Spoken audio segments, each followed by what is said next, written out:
2, 1, go. Let's go, let's go, let's go. Let's go, let's go, let's go. Let's go, let's go, let's go, let's go. Let's go. Let's go, let's go. Uh-huh. 10 seconds, you got 20 more seconds.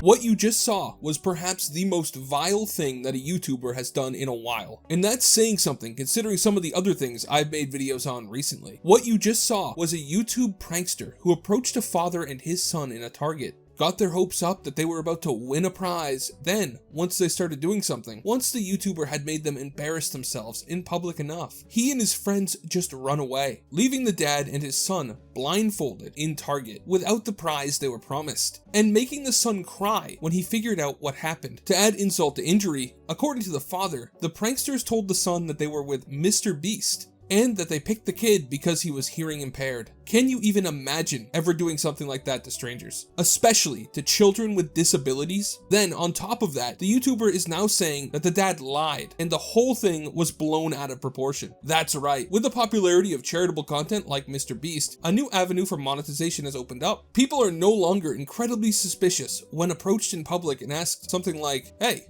are you subscribed to Mr. Beast?" And then being told that if they are, they won some prize. So of course, human scum have to capitalize on that. They've realized that they can make people think that they are winning something, then just back out, run away, and get footage of the person they're harassing looking dumb, and get away scot-free, just by calling it a prank. Well, technically I think these kinds of people should be brought up on fraud charges, which I believe would work since they're entering into a verbal contract, filming themselves doing so, not following through with the contract, and then posting the evidence online for anyone to see. I never said they were smart, but whatever. For some reason, they're not facing consequences. It's just emboldening them. I don't know when this all really started, but these days I miss the old-fashioned, completely fake YouTube pranks. They were terrible content, but at least no one was hurt by them. The YouTuber, who I'm not going to name because I think that it would bring attention to him, seems to lack all human empathy. As far as I can tell, most of his content is very similar to what I showed you earlier, going up to strangers and harassing them in public. Well, every one of these types of videos is awful, and to be honest, dangerous for him. At some point he'll go after the wrong person, and we've seen how that ends. This is the first one that made the news for him. The worst part is that he kind of seems to be happy about it too. He's left the video up, and in the video, he slices in news clips with the prank, which in my opinion shows that he still isn't taking it seriously. Then he goes on to add his response, where he basically just calls the dad a liar, and says he didn't know the kid is deaf. Before we continue the video, I just want to clear the air for anyone that hates me right now, that wants to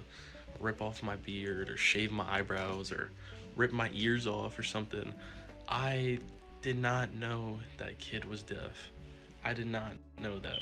Look at how happy he is. He's smiling. He goes on to laugh. He thinks that it's funny to make a disabled kid cry. He thinks that it's funny to harass disabled kids in public. I want you to remember that. In this next clip, where he says that the dad is lying and he has trouble hiding his laughter, puts a hand in front of his face to cover his smile. I want you to remember that he's so giddy about tricking a disabled kid into thinking he was going to win something and then running away. And the dad is exaggerating it and lying to the news because what happened?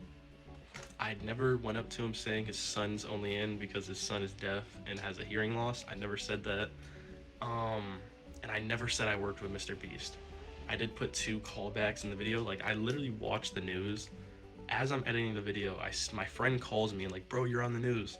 So I go and check and I see that, and I was like, I thought it was funny, but I also was kind of mad because he lied about me and my friends. And that kind of got me upset because, you know, it didn't get me upset because he deserved the money. He got the money out of it. But he tried to make us look like we were super bad guys. We were just being bad guys. All right? Yep, he's so smug. It's ridiculous. He says the dad is lying, says that he never said he works for Mr. Beast. Who do you believe in this situation? The father and son who were tricked? Or the psychopathic scumbag who makes a living out of finding random members of the public and making them look dumb for his own entertainment? Also, he says he put stuff in the video to prove his side, but like, as far as I can tell, he proves nothing. It's not like it's a stretch to believe he would edit the parts of him looking bad out of his own video. It's not like he's gonna upload a video and leave the parts in where he proved himself wrong, right? Personally, I think that the father and son are more credible on this one. What do you guys think? You may have also caught that he says the kid got the money. So you might think that he gave the kid some money, right? Well, no. As far as I can tell, the money he's talking about was given to the kid from a local charity, and then doubled by Target when they heard how awful this guy was to the kid and got angry about it. This is the only apology that he's offered to the kid, as far as I can tell. But I'm very sorry. Hope you guys enjoy the rest of the video. Now, don't get me wrong, I guess it's nice that he said sorry, but I don't exactly believe that he really means sorry. How about you? It seems kind of disingenuous when you spend about 1/20th the time saying sorry that you did saying, "They're lying about me, I'm really not a bad guy." Honest. The truth of the matter is that this guy, and the people who do pranks like him, are bad people in my eyes. I don't know how you can sleep at night knowing that you've just gone out and made people's day worse for no reason except your own entertainment, and to post to your small YouTube channel that barely gets any views. When I see people like this, I genuinely wonder, what must his mother think of him? But yeah, so at least we did get the good ending, kinda. The kid got to go on a little shopping spree thanks to the generosity of a local charity and also Target, and it looks like Mr. Beast, the real one this time, might be doing something for him, since he saw a tweet about this whole mess and responded trying to get in touch with the kid. I hope it all works out. What do you guys think? Do you think these kinds of pranks are okay? Or do you think that they're the lowest of the low? Be sure to tell me in the comments. It helps the video out. Thanks for watching all the way to the end. Have a great day, and God bless you.